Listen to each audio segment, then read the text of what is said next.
Hi, welcome to We Are Only One. We have a very exciting show today.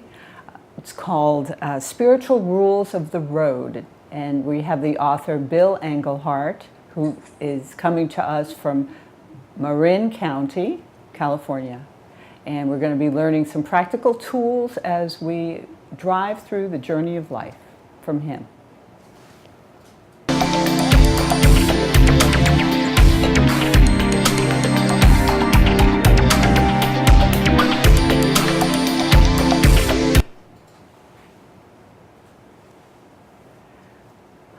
Today's guest is Bill Englehart, author of Spiritual Rules of the Road, also senior minister of Unity in Marin County. And I must say that Bill is a Renaissance man. The more I've learned about him, you have a black belt in karate, and you are a car enthusiast, as well as a black and white nature photographer. So today I believe we're going to hear from the car enthusiast in large part. Could you give us the scoop on Spiritual Rules of the Road and what brought you to write a book like this?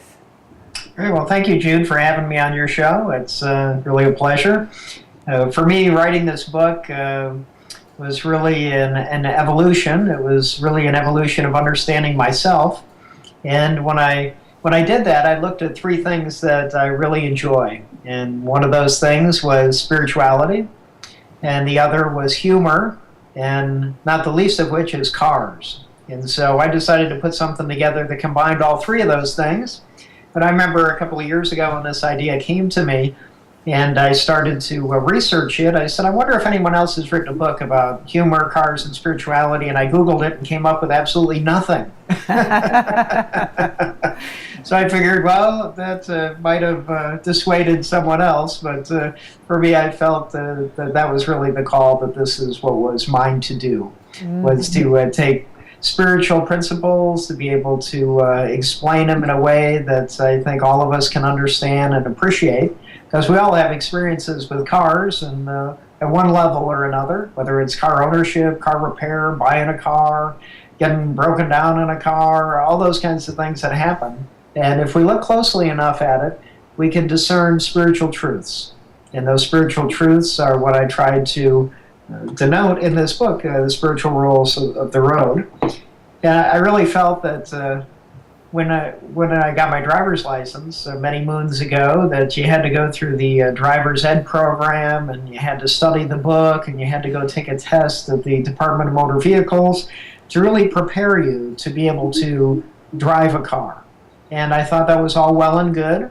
But as I grew older, I started to recognize that it would have been really nice if somebody would have given me a book about the spiritual rules of the road. So when I face challenges in life, or I face difficult decisions, that I'd have been prepared at least as much as I had to prepare for my driver's test when I was 16 years old.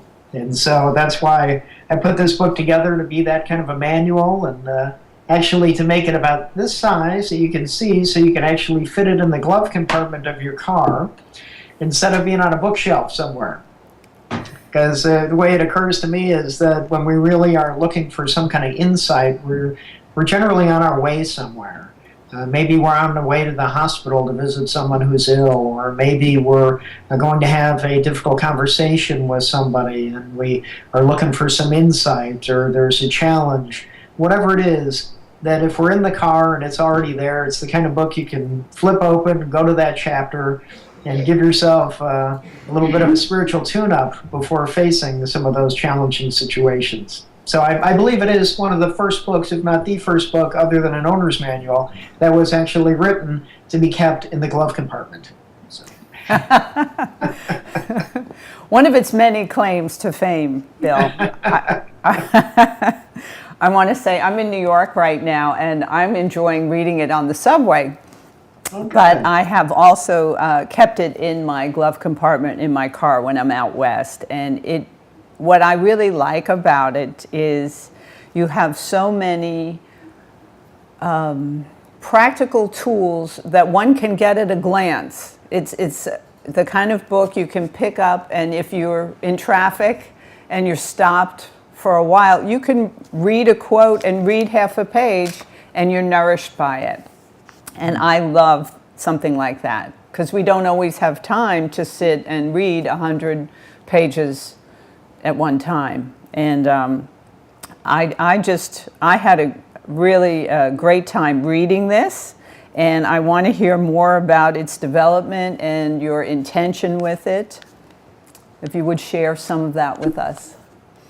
Sure. Well, my intention, again, was to really be able to look at spiritual principles and strip away the dogma and ritual that has surrounded so many spiritual practices in the past, and it's been kind of kept behind smoke and mirrors and put into difficult words, or where you might have to think you need to be a theologian to really understand spiritual truth. And what I try to do is really pare all that back and be able to get down to a truth concept that we can all understand.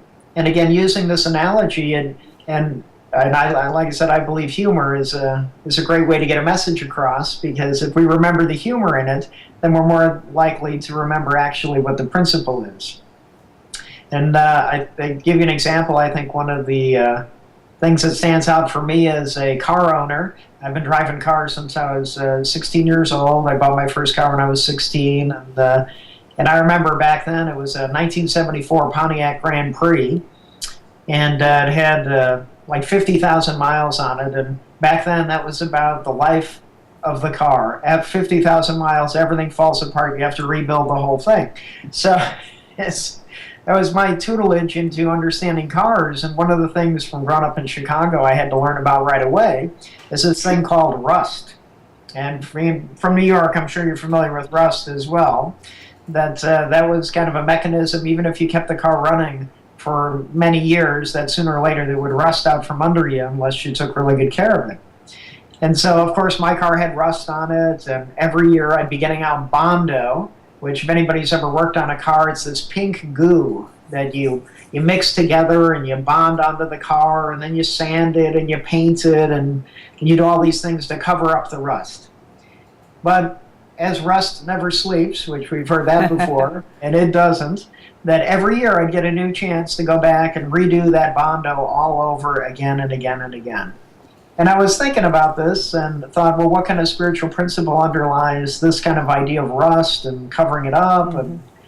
And I started to think about the concept of forgiveness, or actually the concept of unforgiveness. Mm. And to me, unforgiveness is really like rust. Mm. It's one of those things in our consciousness that never sleeps. When we're unforgiving, it's as if it's the equivalent of rust on a car, and it just continues to eat away and eat away and eat away at the metal and the structure of the car. And it's up to us to be able to not just cover it up, which I think many of us do when it comes to unforgiveness. We don't want to think about it, or when we do, we get upset about it. We don't want to actually move into forgiveness, or maybe we haven't spent enough time figuring out how to do that. And the longer we're in unforgiveness, the rust grows and grows. And we may patch it, we may put something over it temporarily, but just like rust on a car, it's going to come back again and again and again. And eventually what that does to the car is it really degrades the structural integrity of the car. So if you were to get in an accident or something else, that where there's rust, there's not the strength that was in the car before. And I believe that's really a perfect analogy to the whole idea of unforgiveness. When we carry around that unforgiveness in our consciousness, it's as if we're carrying around this rust that's just growing and growing and growing. And it's really undermining the integrity of who it is that we are. Because we're spending mental energy on this idea of not forgiving someone, and maybe part of that unforgiveness is we're not forgiving ourselves. But either way, the only way to truly fix rust is to cut out the metal that's around it, and to be able to patch it with brand new metal, brand new steel. And when it comes to our forgiveness, the only way we can really forgive is if we're willing to let go of the past, if we're willing to reconcile within ourselves that it's healthier for us and for the whole situation for us to be able to get to a place of letting it go. Then that's really the repair that's needed in our own consciousness as well as in our own cars. And then our car will run a lot better, won't it, when we're not harboring that rust of resentment and anger and whatever else the ego can put on the car.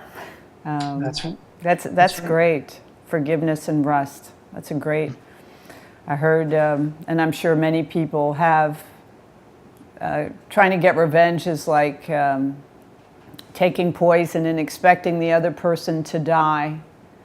You know, and how much lighter we feel when we do get into the forgiveness space and the letting go and the realization that really no one in the spirit level can really harm us. That's right. And the truth is, forgiveness isn't for the other person. It's really for us. Mm-hmm. Because we're the one that's carrying around that burden. As you drew the analogy about taking the poison, we're the ones that have taken the poison. And it's really the cure, the antidote for us is to be able to really be in forgiveness. And again, it's really for us. It's not so much for the other person. It's our willingness to let go of that burden, to be able to put it on the side of the road instead of carrying it with us wherever it is that we go. Because that's draining. Mentally, emotionally, physically, and it's going to show up in all three of those areas the longer we hold on to it.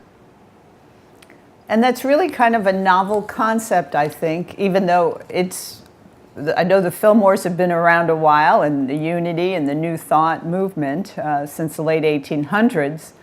But in my childhood, if someone had said to me, you forgive someone for yourself, that would not have made sense, you know? But now it really does, because you do feel so much better when you do.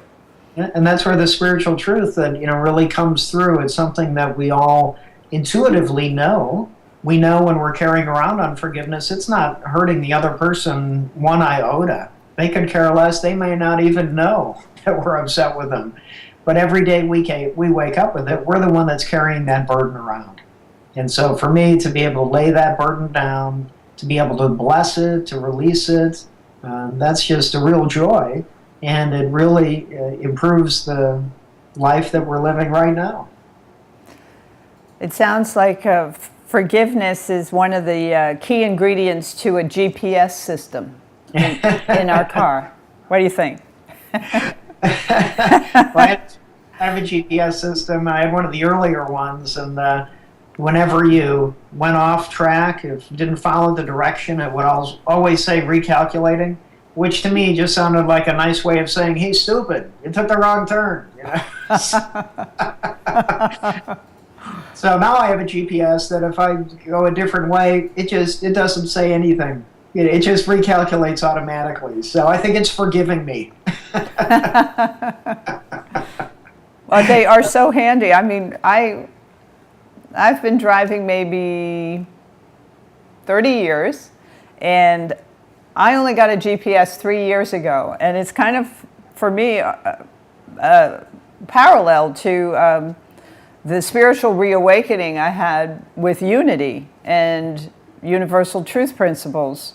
I lived a lot of my life without that, and then, boy, what a difference. The journey, you can go anywhere now. You're free to choose, as opposed to a very strict map, if you will, that didn't work.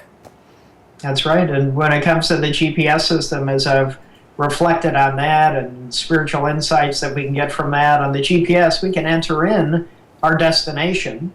And we can say, I want to go the direct route, I want to go by the highways, I want to avoid highways, I want to go on freeways, pretty much there's all kinds of different routes that you can take. And that's very true with our life. We're the ones that get to decide, do we want just the direct route, or do we want to take the scenic route? Those are options for us. When we're going from place A to place B, how are we going to get there? We can lay out a plan, but even with the best laid plans, we can run into detours. We can run into changes that we had not expected that may take us off the highway of life and put us on a side road. And we can complain about that, and we can say, well, I wanted it to be done in a shorter amount of time. which I think happens often, is a big part of why we get upset at life, at spirit, at God, because things aren't happening in the time frame with which we think it should happen. And I think when we get into the GPS and we run into a detour and it takes us on a side road, if we can just accept that this is the best situation right now, that this is going to be the best calculation, it's going to get me where I need to go, then we kind of let go of that anxiety. Mm-hmm. We let go of that upset around the road changing when we didn't expect it. Now, one of the things that it's really hit me right in the consciousness is when I think of GPS, and I think if it says turn right, I turn right. If it says turn left, I turn left. Whatever it says to do, I just do it. Now, do I trust God? Do I trust Spirit as much as I trust my GPS? Because when we get that intuition about doing this or doing that or doing this kind of work versus that kind of work or being in this relationship or ending a relationship or whatever it is, do we really listen to that? That's a question that really came up for me when no matter what the GPS said, I just did it. But when Spirit speaks, sometimes I think I know better. Don't we all? Unfortunately. It's a good learning, and that's a great analogy. I heard someone mention GPS as God's positioning system, or grace. And I'm going to remember that, because when we do get out of our own way, we really are in the flow. And I think sometimes we go places that we wouldn't have when we're flowing. Better places. And if we can enjoy the journey, which is a big part of my book here, I talk about enjoying life is not about how fast we get to the end of the road, it's about enjoying the road that we're on. Yes. That if we get put on a side road or we get caught in traffic and we just have to sit there for a while, that if we can look for the good, if we can say there's something good for me, and I know there's many times I've been knocked off the highway and you end up going through small towns in the middle of Texas or somewhere else, that I found really interesting things that I wouldn't have found if I'd have been on the main road, on the super highway. We're just going 70 or 80 or higher speeds. It's on the side roads of life where we go slower, where we can enjoy the view, and we can learn more about ourselves. When we face the unexpected, when we face those challenges, when we're on those detours of life, it's really an opportunity for us to really understand ourselves more and to really experience life. Because, again, life is not just about getting to the end of it as quickly as we can. That's not it at all. It's about really enjoying the journey that we're on and recognizing that maybe my plan isn't God's plan in that moment, and that there's something greater for me in this. And that makes the journey so much more rewarding than just being upset that I'm not there at a certain point in time. Oh, I couldn't agree with you more. Whenever I let go and trust, it always unfolds so much beyond something that I've planned myself. And I think with this conversation, I'm going to be mindful every morning to just have a moment with God and say, okay, it's your GPS. Let's go. Where are we going today? But it's so true. The most magical moments have been the unplanned ones that unfold when we let go, when I let go. And yes, that's a blessing. It's a blessing to let it go and to trust, because we're really not in charge. That's right. We're not in charge of the things that happen to us. And around us. The only thing we're really in charge of is how we show up to those situations and circumstances. And that's the real growth. That's the real challenges that we face, is to know that we're the ones that are really coloring every situation and circumstance one way or the other. And the power is not in the other person and the situations or the circumstances in life or even in the detours. It's in how we interpret them. In fact, a few weeks ago when I did a Q&A session for a Sunday service and people submitted questions, and one of the questions that came in, turns out was from a woman who was upset that a son that she wanted to have reconciliation with, wanted to have a relationship with, was totally non-responsive, and she'd been praying and is wondering, am I praying wrong? What's going on? How come my prayers aren't answered? And as I explained, I said, well, here's the challenge. The challenge is about that idea about timing, is that we think our prayers may not be answered because they don't happen at the time we expect them to happen. But I pointed out to her, I said, you actually have a relationship with your son because you're praying for your son, you're holding your son in the light, and when and if your son calls you, you are going to be ready, and you are going to be willing to engage in a relationship no matter what the past was. And so again, I talked about releasing the attachment to time and just even releasing the prayer. God knows. You've made the prayer, you've set the intention, you're ready. When and if it happens, you are going to be ready and willing and able to step into that relationship.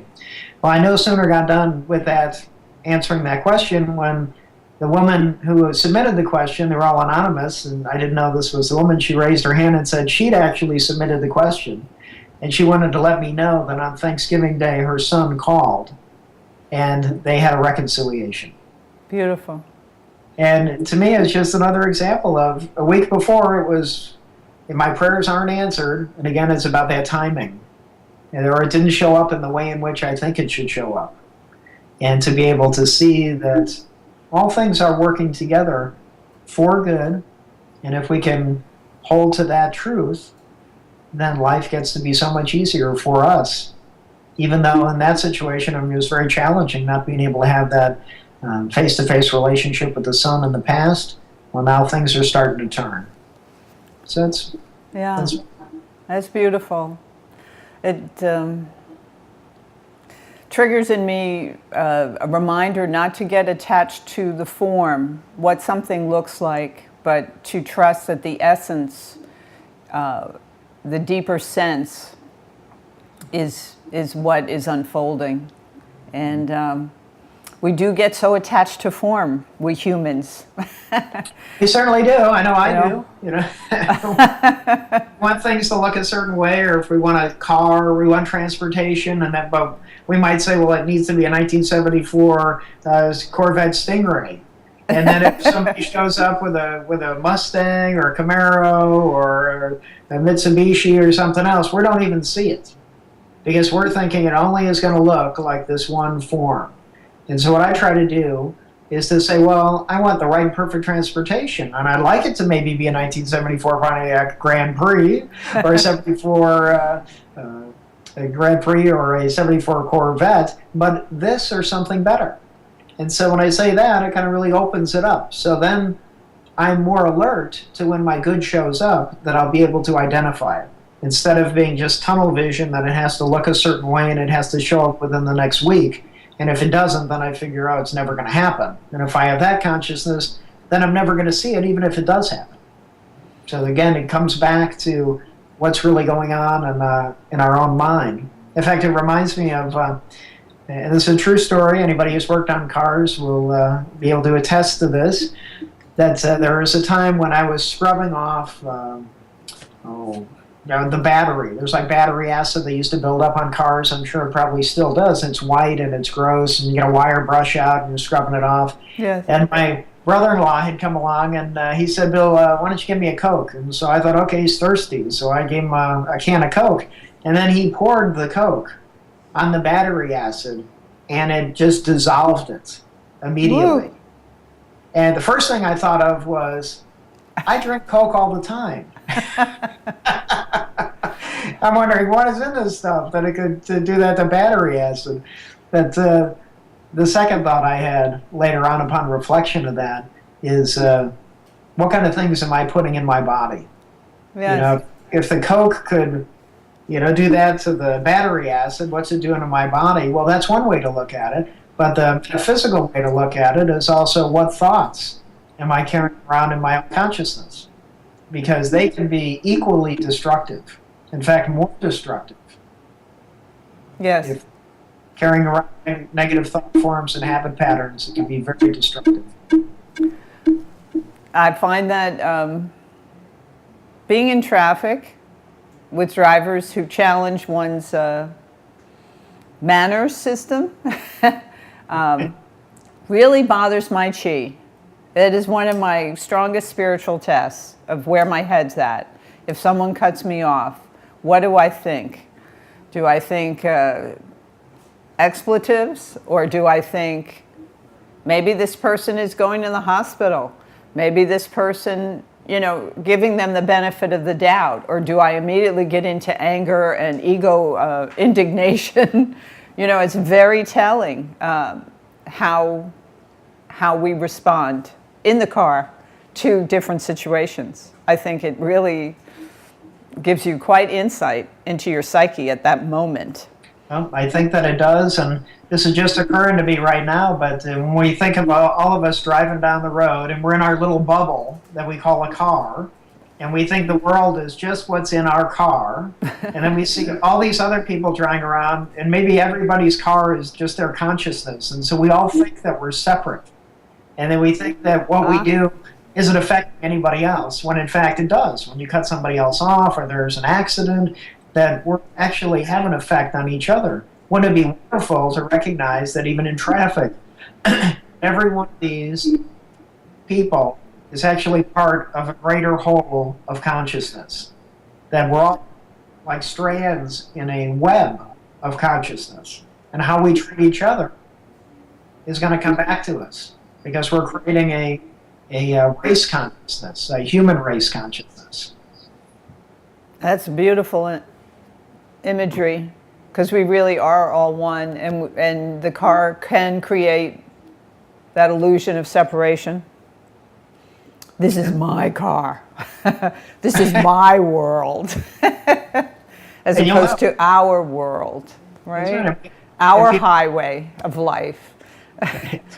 And people say things, or they may, give gestures in the car that aren't always very polite, that they would never do in person to somebody else. If you're just walking down the street, you bumped into somebody, you would be yelling and screaming, or, saying expletives to them. But in the car, it's as if we feel just so isolated from each other that anything goes.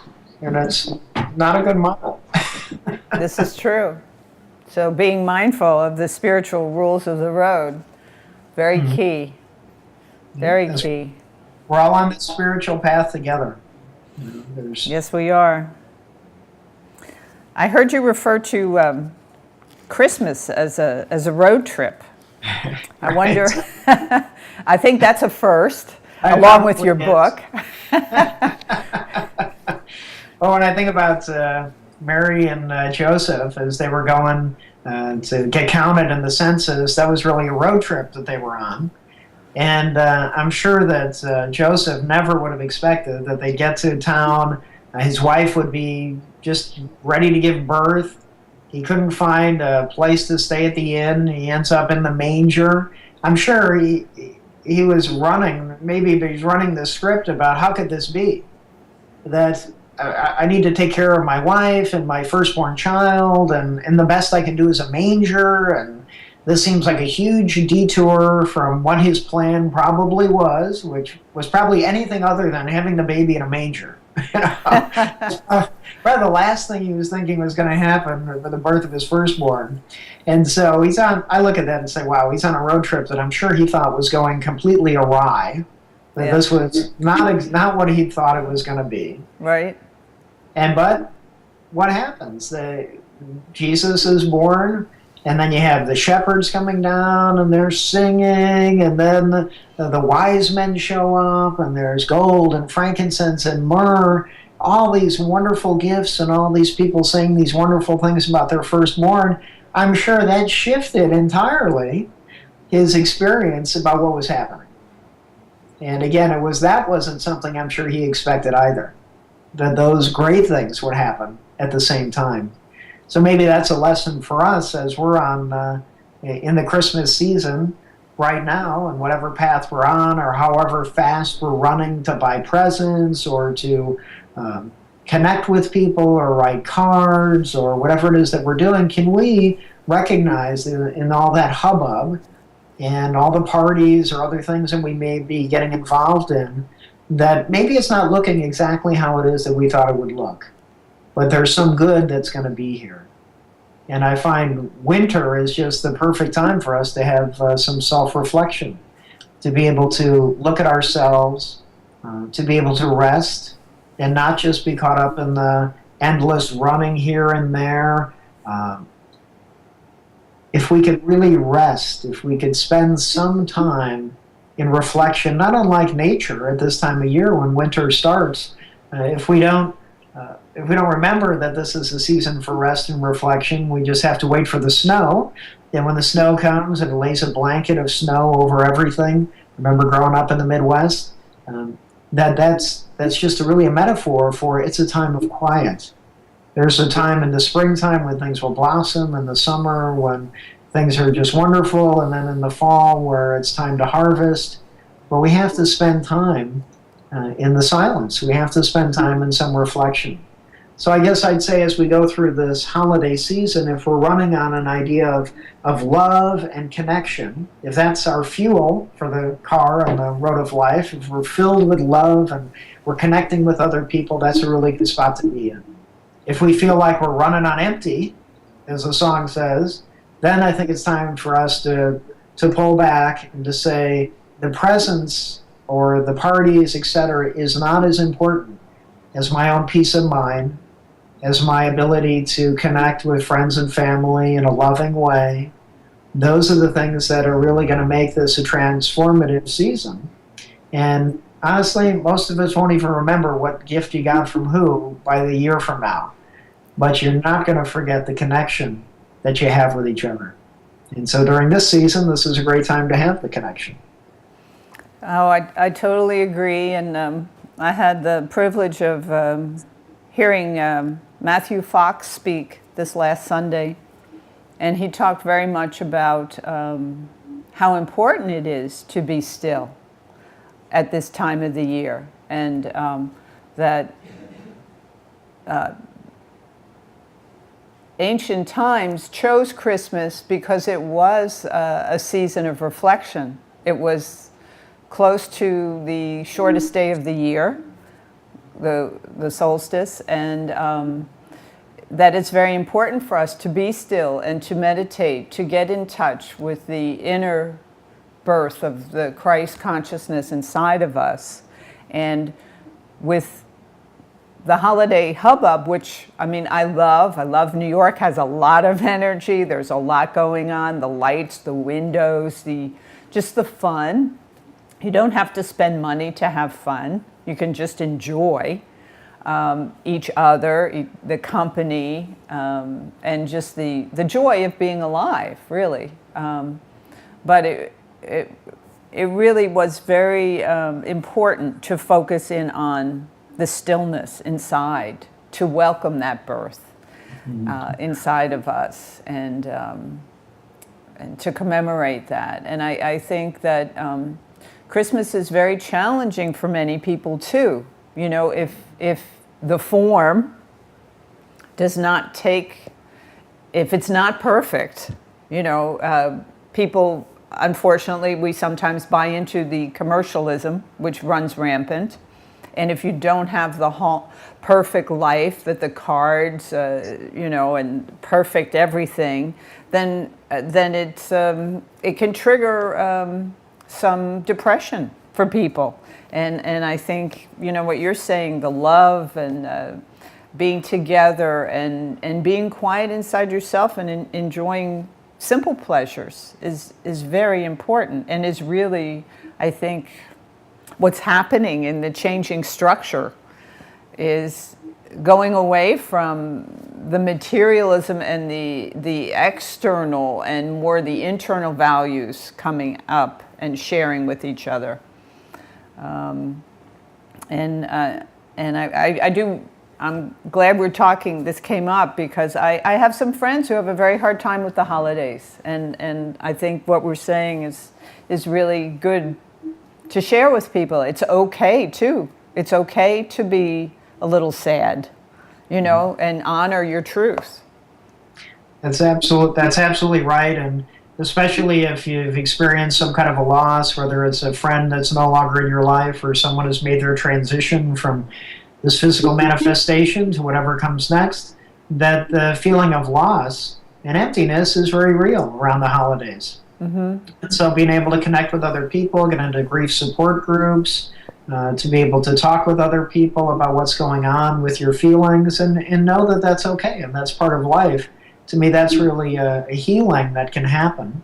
And in fact, one of the reasons I wrote this book is that I was really hoping that it would be an opportunity for people to have real dialogue about spirituality and to be able to have it with whether it's a husband or a wife or a friend who's having a challenge, to be able to give them something like this book that shows spirituality in a way in which they have probably never experienced it before, that it opens up an opportunity to have a dialogue about what's really going on with each other. And you hear it all the time, well, you're never supposed to talk about religion or spirituality or politics. Well, I think that if we leave out that part of our life, our spiritual part of our life, that we don't fully share or explore it with our close friends or family members or people that are having a challenge, that they're really missing out on a part of life that can be very rewarding and really help them through some of the darkest days and the darkest challenges.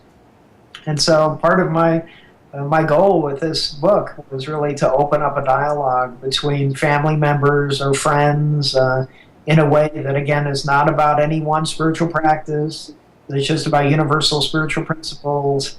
It's humorous, and it hopefully will open up a dialogue where we can actually talk about spiritual things and spiritual values and how does that show up in each other's lives. And to me, that's the most rewarding thing that I can think will come from this book, is to be able to create that kind of dialogue among each other. Well, I want to share with you, I've given this to several men friends who are car enthusiasts like yourself, who would probably not read a book with spiritual in the title. And they absolutely loved it. And I think the way it's written it engages many readers, and I think and I'm going to give you a shameless plug here. I highly recommend it as a Christmas present because it really is unusual and practical, and it does inspire conversation and sharing. And it's both practical and takes you traveling into different high places. The High Watch. You get to the High Watch through the road to some majestic views. Well, thanks. Thank you. Really, I'm loving it, and we have some more time. So I wonder if you could share some more about what if people are being challenged with their car, and their car being themselves, perhaps. Can you give some advice on? Sure. Using the car as an analogy, one of the things that I look at is, and a question I've asked myself, how well do I take care of my car? Mm-hmm. And being a crazy car guy, I take very good care of my car. I don't eat in the car, and I don't keep it messy at all. I really try to take very good care of it, wax it and wash it, and make sure all the maintenance gets done, or I do it. And so I've been taking really good care of my car over the years. But then I ask myself the question, how good am I taking care of myself? And if I use the analogy of the car, it would be, well, am I cleaning out the trunk, as it were? Am I clearing out my consciousness? Am I resting? Am I taking care of myself? Am I getting spiritually uplifted?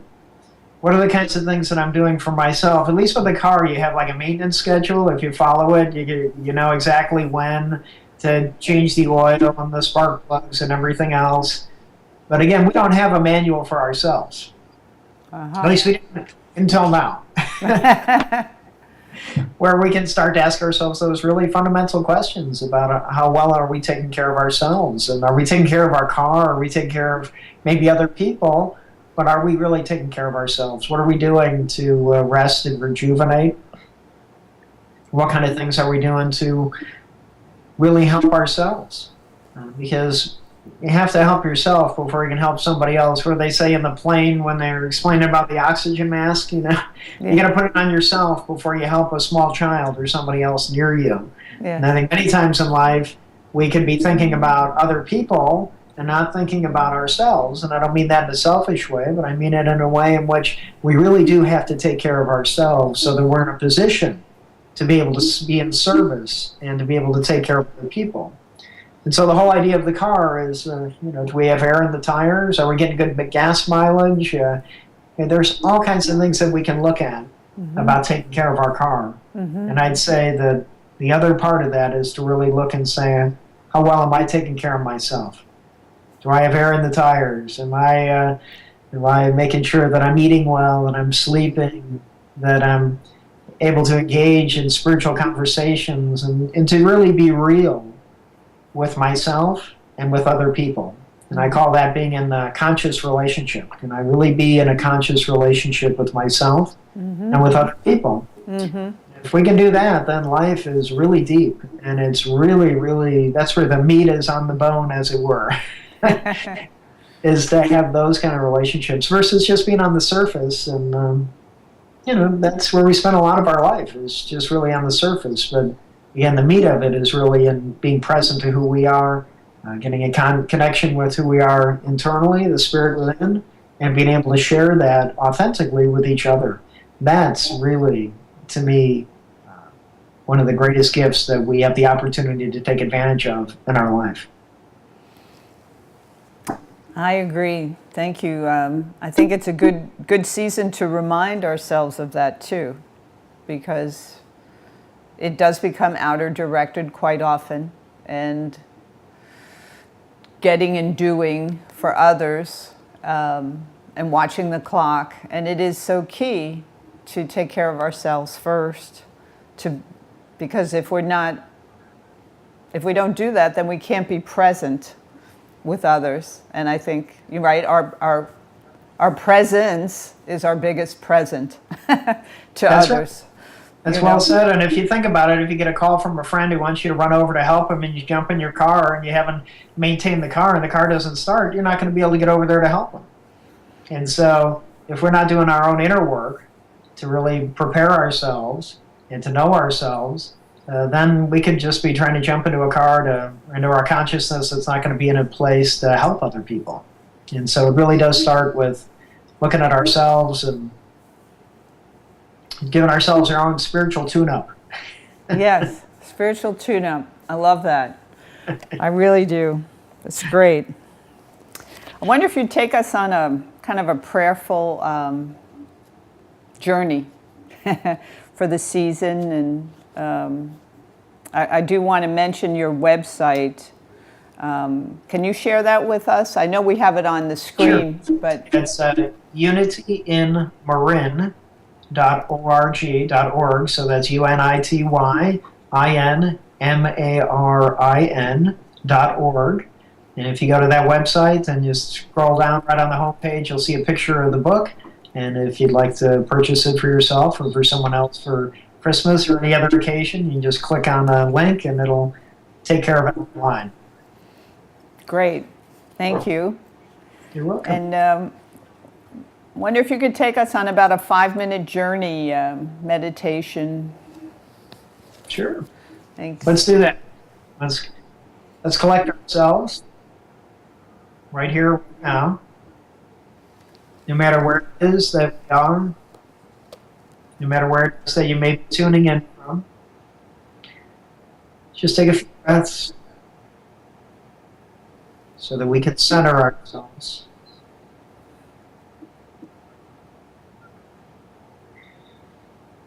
We center ourselves in the holy and sacred space of the present moment.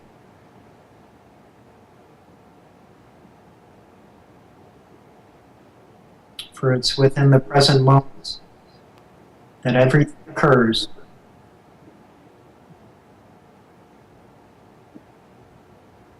We release the past, any anxiety, any thoughts of anything that preceded this now moment, and we set those aside.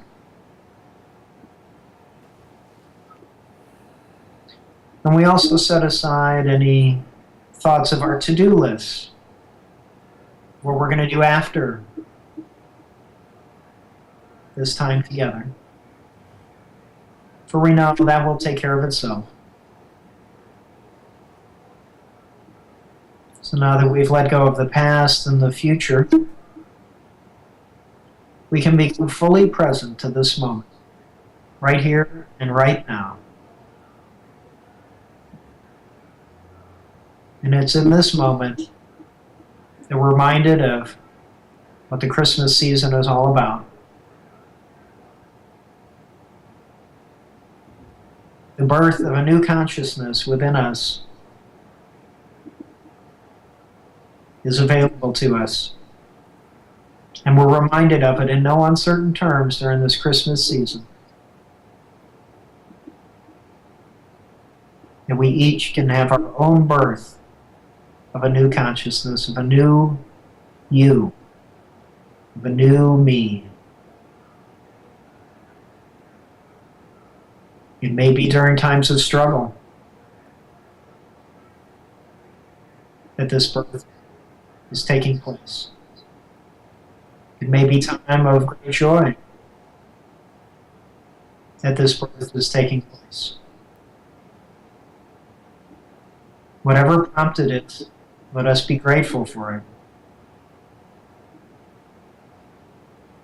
And know that Spirit is bringing us gold and frankincense and myrrh on a metaphysical level to welcome us into this new consciousness, this new rich way of living and being is at hand. So as we walk through this time, the lights and the trees and the presents, let us be reminded.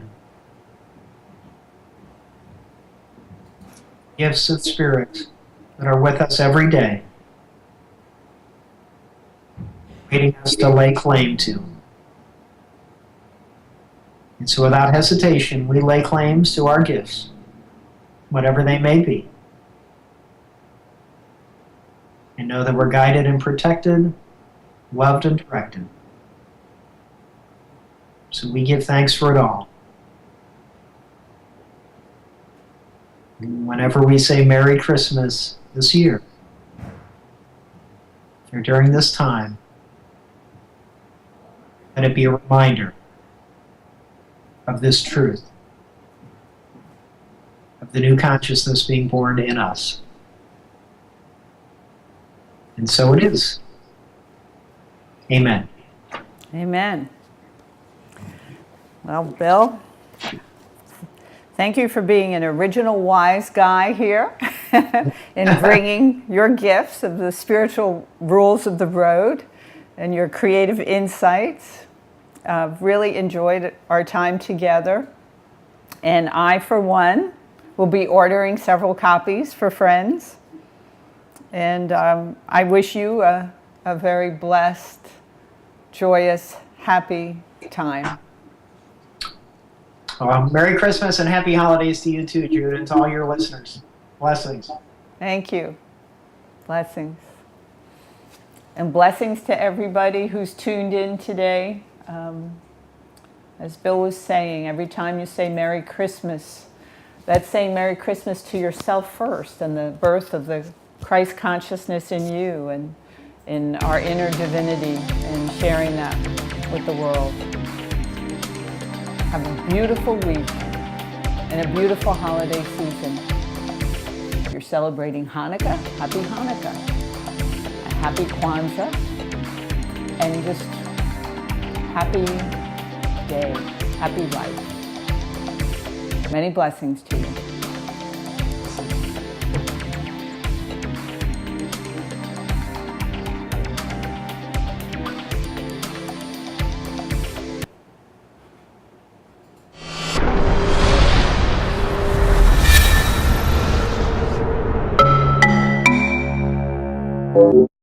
The more I've learned about him, you have a black belt in karate, and you are a car enthusiast, as well as a black and white nature photographer. So today, I believe we're going to hear from the car enthusiast in large part.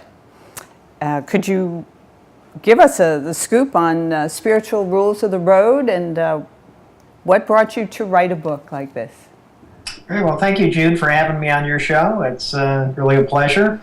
For me, writing this book was really an evolution. It was really an evolution of understanding myself. And when I did that, I looked at three things that I really enjoy. And one of those things was spirituality, and the other was humor, and not the least of which is cars. And so I decided to put something together that combined all three of those things. But I remember a couple of years ago when this idea came to me, and I started to research it. I said, I wonder if anyone else has written a book about humor, cars, and spirituality, and I Googled it and came up with absolutely nothing.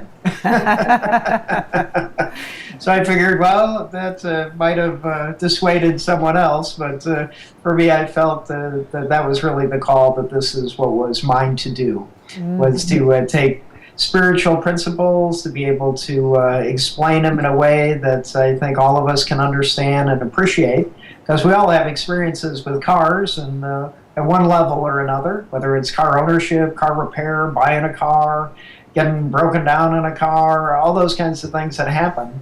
And if we look closely enough at it, we can discern spiritual truths. And those spiritual truths are what I tried to denote in this book, the spiritual rules of the road. And I really felt that when I got my driver's license many moons ago, that you had to go through the driver's ed program, and you had to study the book, and you had to go take a test at the Department of Motor Vehicles to really prepare you to be able to drive a car. And I thought that was all well in challenging situations. So I believe it is one of the first books, if not the first book, other than an owner's manual, that was actually written to be kept in the glove compartment. So. One of its many claims to fame, Bill. I want to say I'm in New York right now, and I'm enjoying reading it on the subway. Okay. But I have also kept it in my glove compartment in my car when I'm out west. And what I really like about it is you have so many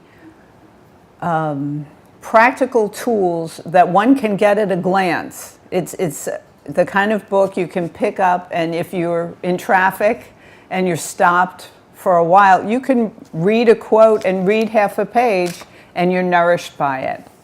And I love something like that, because we don't always have time to sit and read 100 pages at one time. And I had a really great... Good.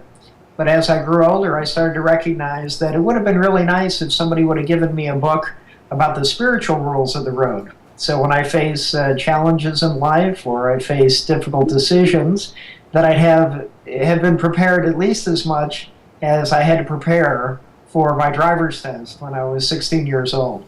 And so that's why I put this book together, to be that kind of a manual, and actually to make it about this size that you can see, so you can actually fit it in the glove compartment of your car instead of being on a bookshelf somewhere. Because the way it occurs to me is that when we really are looking for some kind of insight, we're generally on our way somewhere. Maybe we're on the way to the hospital to visit someone who's ill, or maybe we're going to have a difficult conversation with somebody and we are looking for some insight, or there's a challenge. Whatever it is, that if we're in the car and it's already there, it's the kind of book you can flip open, go to that chapter, and give yourself a little bit of a spiritual tune-up before facing some of those challenges.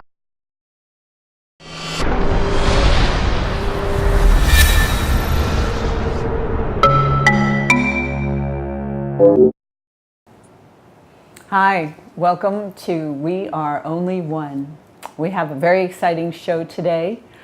It's called Spiritual Rules of the Road, and we have the author Bill Englehart, who is coming to us from Marin County, California. And we're going to be learning some practical tools as we drive through the journey of life from him.